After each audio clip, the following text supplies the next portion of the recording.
ទីបំផុតរកឃើញហើយក្រុមជើងខ្លាំងទាំង4ត្រូវជួបគ្នាវគ្គពាក់កណ្ដាលផ្ដាច់ព្រ័ត្រពីរង្វាន់ UCL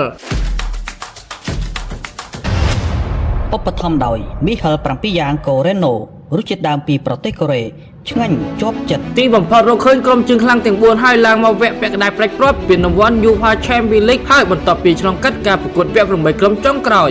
ការប្រកួតវគ្គ8ក្រុមចុងក្រោយពីរង្វាន់ UCL បានបញ្ចប់ត្រឹមយប់មិញនេះទៅនឹងយប់រំលងអាត្រិតឈានចូលថ្ងៃទី17ខែមេសាក្នុងនោះ PSG បានយកឈ្នះ Aston Villa នៅវគ្គបាល់ពេននឹងទីលទ្ធផល4-5បន្ទាប់ពីស្មើគ្នាសរុបទាំងពីរជើង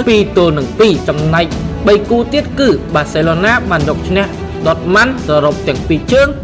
5-3 Arsenal បានយកឈ្នះ Real Madrid សរុបទាំងពីរជើង5-1 និង Inter Milan បានយកឈ្នះ Bayern Munich លទ្ធផលសរុបទាំងពីរជើងគឺ